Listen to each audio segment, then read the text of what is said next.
Atlantis by Imagic is a superb twist on the classic missile command.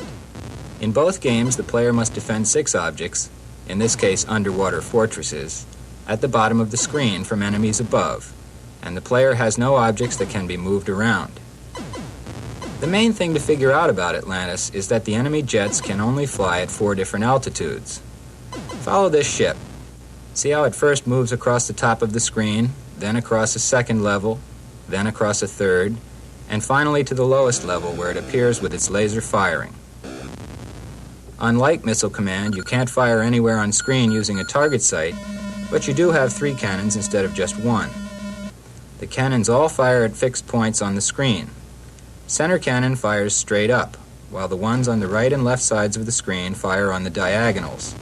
Since most players are used to games in which the player's cannon fires straight up, the center gun is easiest to use. However, blowing up an enemy jet with a side gun scores twice the points, so it's best to learn how to use them accurately. Side guns are very effective at knocking out enemy jets just as they appear in the upper corners of the screen. You can learn to anticipate when the next one is about to appear, then let go a shot in that direction, hoping to kill the enemy as it appears. Because you are allowed 2 shots on screen at a time, it is always wise to fire in quick pairs. If the first shot misses, perhaps the second won't. Try to use your side guns first on each ship that appears, but if any enemy slips past the second altitude level unharmed, use a double blast from the center gun to make sure you kill it on the 3rd level. If not, you're probably going to lose an installation, which you won't get rebuilt until you reach a 10,000 point plateau.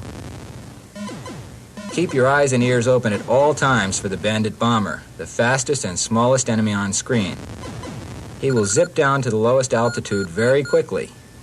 When you see him, use your center gun if possible, and double shots to stop him on the 2nd or 3rd level. Notice that when you blow him up, the explosion also wipes out everything else on screen. Imagic sought a clever ending for Atlantis. Watch as we let our last installations be taken out.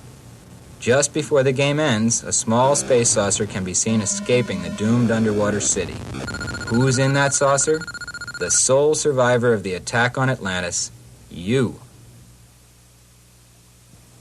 The flying saucer from Atlantis reappears in Imagic's next game cartridge, Cosmic Arc, which, as you may have guessed from its title, presents the mission of visiting different planets in the galaxy and retrieving a pair of creatures from each for the repopulation of Atlantis.